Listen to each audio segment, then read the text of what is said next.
तो welcome back to our channel trick with AK. आज हम कैलेंडर से जितने भी परीक्षाओं में प्रश्न मोस्ट इम्पॉर्टेंट प्रश्न पूछे जाते हैं वो हम सारे के सारे करने वाले हैं। और इस प्रैक्टिस सेट में हम सबसे आसान तरीके से सॉल्व करना सीखेंगे। तो चलिए दोस्तों, हम अपनी वीडियो को स्टार्ट करते हैं। यदि आपको वीडियो अच्छी लगे तो वीडियो को लाइक करें। यदि आप चैनल पर नए हो तो चैनल को सब्सक्राइब करें और बेल आइकन जरूर प्रेस करें। आज का हमारा पहला क्वेश्चन है, 2 सितंबर 2011 को शुक्रवार था, तो 21 सितंबर 2011 को कौन सा दिन होगा। यहाँ पर सन भी सेम है, महीना भी सेम है, सिर्फ और सिर्फ यहाँ पर डेट का डिफरेंस है। तो हम यहाँ पर देखते हैं कि 2 सितंबर से हमें 21 सितंबर जाना है, यानी कि हमें आगे का दिन बताना है। तो यहाँ पर हम सबसे पहले इन दोनों डेटों का हम डिफरेंस निकालेंगे। तो यहाँ पर 21 में से यदि हम 2 को घटाएं तो यहाँ पर 19 होगा, और 19 की मल्टीप्लाई यहाँ पर हम 7 से करेंगे तो यहाँ पर 7 दूना 14 और 5 रिमाइंडर होगा। तो 5 रिमाइंडर आया, तो हम यहाँ पर शुक्रवार में यदि 5 दिन को ऐड कर देंगे तो हमारा 21 सितंबर 2011 को कौन सा दिन था वो निकल कर आ जाएगा। यहाँ पर हमें 5 दिन को ऐड करना है। तो यहाँ पर देखिए, तो हमें 5 दिन को ऐड करना है तो शुक्रवार में, तो शुक्रवार से शनिवार, रविवार, सोमवार, मंगलवार और फिर बुधवार। यहाँ पर हमारा करेक्ट आंसर होगा बुधवार, तो जो कि ऑप्शन सी में है। तो यहाँ पर हमारा ऑप्शन सी बिल्कुल से करेक्ट आंसर होगा। इसके बाद हमारा नेक्स्ट क्वेश्चन है कि 29 जुलाई 2011 को शुक्रवार है, तो 5 जुलाई 2011 को कौन सा दिन था। यहाँ पर सन भी सेम है और यहाँ पर मंथ भी सेम है। यहाँ पर सिर्फ और सिर्फ डेट चेंज है, और डेट ज़्यादा से ज़्यादा को बताकर कम को पूछा गया है। तो यहाँ पर हम दिन को घटाएंगे। यहाँ पर 29 जुलाई से 5 जुलाई को पूछा गया, तो हम सबसे पहले इसका डिफरेंस निकालेंगे। यहाँ पर डिफरेंस होगा 24, और 24 का यदि हम डिवाइड 7 से करेंगे तो 7 त्रिक 21, और यहाँ पर 3 रिमाइंडर होगा। यदि हम शुक्रवार में 3 दिन को पीछे ले आए, यानी 3 दिन हम पीछे आ जाएं, तो हमारा 5 जुलाई को कौन सा दिन था वो निकल कर आ जाएगा। यहाँ पर हमें 3 दिन पीछे जाना है, तो शुक्रवार से पहले यहाँ पर आपका होगा गुरुवार, गुरुवार से पहले बुधवार और बुधवार से पहले मंगलवार। यहाँ पर हमारा मंगलवार बिल्कुल से करेक्ट आंसर होगा, जो कि ऑप्शन बी में है। तो यहाँ पर हमारा ऑप्शन बी बिल्कुल से करेक्ट आंसर होगा। इसके बाद हमारा नेक्स्ट क्वेश्चन है कि 15 अगस्त 2011 को सोमवार है, तो 3 सितंबर 2011 को कौन सा दिन होगा। यहाँ पर डेट भी सेम है, सन भी सेम है, यहाँ पर महीना अलग अलग है। यहाँ पर 15 अगस्त से 3 सितंबर को पूछा गया है, यानी कि आगे का पूछा गया है। हम यहाँ पर देखते हैं कि 15 अगस्त से 3 सितंबर का पूछा गया है। हमें यह ज्ञात है कि अगस्त जो होता है वो 31 का महीना होता है। यदि हम 31 में से हम 15 को घटा दें तो यहाँ पर हमें 16 प्राप्त होगा, यानी कि अगस्त के बाद आपका सितंबर आता है, यानी कि अगले महीने की 3 तारीख को हमें बताना है कि कौन सा दिन था। तो यहाँ पर हम 16 में 3 को और ऐड करेंगे, तो 16 3 19 होगा, 19 दिन हो गए। 19 को हम 7 से मल्टीप्लाई करेंगे, तो यदि हम 7 से मल्टीप्लाई करेंगे तो 7 दूना 14 होगा, और 5 यहाँ पर हमारा रिमाइंडर होगा। यानी कि यदि हम 5 दिन सोमवार में 5 दिन को ऐड कर देंगे तो हमें 3 सितंबर 2011 को कौन सा दिन था वो निकल कर आ जाएगा। हमें यहाँ पर 5 दिन को ऐड करना है सोमवार में, तो सोमवार से के बाद आपका मंगलवार, बुधवार, गुरुवार, शुक्रवार और शनिवार।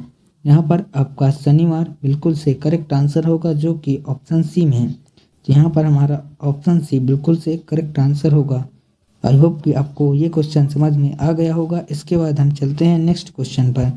नेक्स्ट क्वेश्चन है, 15 दिसंबर 2005 को रविवार हो, तो 19 सितंबर 2005 को कौन सा दिन था।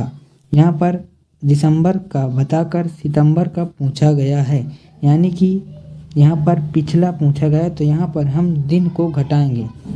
यहाँ पर 15 दिसंबर का बताकर 19 सितंबर का पूछा गया है, तो दिसंबर जो होता है, यहाँ पर दिसंबर का बताकर सितंबर का पूछा गया है। तो यहाँ पर हम देखें दिसंबर से पहले कौन कौन से महीने आते हैं, तो से पहले आपका यहाँ पर हम देखें सितंबर के बाद कौन सा आता है, तो सितंबर के बाद आपका आता है यहाँ पर अक्टूबर, और अक्टूबर के बाद आपका आता है यहाँ पर नवंबर, और नवंबर के बाद आता है आपका 15 दिसंबर। तो यदि हम ऐसे क्वेश्चनों को सॉल्व करें तो यहाँ पर अक्टूबर का महीना जो होता है वो आपका 31 का होता है, और नवंबर का महीना यहाँ पर 30 का होता है, और इसके पहले आपका 15 दिसंबर भी है, और यहाँ पर 19 सितंबर भी है। तो यदि हम 30 और 31 को ऐड करेंगे तो यहाँ पर हमें प्राप्त होगा 61, और 61 में यदि हम इस 15 दिसंबर और 19 सितंबर को ऐड करें तो यहाँ पर हमें 15 को ऐड करना है, और यहाँ पर हमें 30 को ऐड करना है। तो यहाँ पर यदि हम ऐड करें तो 5 1 6 होगा, और यहाँ पर 3 1 4 6 4 10 होगा, 106 होगा यहाँ पर। और 106 को यदि हम 7 से डिवाइड कर देंगे तो यहाँ पर हमारा 7 1 कम 7 होगा, और 7 पना 35, यहाँ पर एक हमारा रिमाइंडर होगा। तो यदि हम इस रविवार में एक दिन को घटा देंगे तो हमारा आंसर निकल कर आ जाएगा। तो रविवार में यदि हम एक दिन को घटाएं तो यहाँ पर शनिवार होगा, तो यहाँ पर हमारा शनिवार बिल्कुल से करेक्ट आंसर होगा, जो कि हमारा ऑप्शन सी में है। तो यहाँ पर हमारा ऑप्शन सी बिल्कुल से करेक्ट आंसर होगा। इसके बाद हमारा नेक्स्ट क्वेश्चन है कि 22 जून 1992 को मंगलवार है, तो 22 जून 1996 को कौन सा दिन होगा। यहाँ पर आपका डेट भी सेम है, महीना भी सेम है, सिर्फ और सिर्फ सन चेंज है। यहाँ पर 1992 से 1996 गया है, तो यहाँ पर 4 साल का डिफरेंस है, तो हम लिखेंगे 4। इसके बाद देखें तो हम 1992 एक लीप ईयर है, लेकिन यहाँ पर 22 जून है, तो यहाँ पर फरवरी का महीना तो चला गया है, तो यहाँ पर एक दिन को ऐड नहीं करेंगे। यहाँ पर देखें तो 1996 भी एक लीप ईयर है, और यहाँ पर 22 जून तक है, तो यहाँ पर फरवरी का महीना काउंट किया जाएगा, तो इसका एक दिन हम ऐड करेंगे, और 4 और 1 यहाँ पर होगा 5, यानी कि हम यदि मंगलवार में 5 दिन को ऐड कर देंगे तो हमारा आंसर निकल कर आ जाएगा। तो मंगलवार में हमको 5 दिन को ऐड करना है, तो मंगलवार के बाद बुध, गुरुवार, शुक्रवार, शनिवार और रविवार। यहाँ पर हमारा रविवार बिल्कुल से करेक्ट आंसर होगा। यहाँ पर ऑप्शन डी आप अपने से कर सकते हैं, और यहाँ पर हम लिख सकते हैं संडे। यहाँ पर हमारा रविवार बिल्कुल से करेक्ट आंसर होगा। इसके बाद हमारा नेक्स्ट क्वेश्चन है कि 16 जून 2003 को यदि शनिवार है तो 16 जून 2062 को कौन सा दिन होगा। तो यदि हम इस क्वेश्चन में देखें तो यहाँ पर आपका 16 जून से 16 जून जाना है, तो यहाँ पर आपकी तारीख सेम है और महीना भी सेम है, सिर्फ और सिर्फ यहाँ पर सन में डिफरेंस है। यहाँ पर 2003 से 2063 हमको जाना है, तो यहाँ पर यदि हम 2003 से 2063 में जाएं तो 2063 में यदि हम 2003 को घटा दें तो यहाँ पर हमें 60 दिन प्राप्त होगा। और 2003 से 2063 तक में कितने लीप ईयर होंगे, इसको काउंट करने के लिए 2003 के जस्ट आगे कौन सा लीप ईयर होगा, तो यहाँ पर होगा 2004।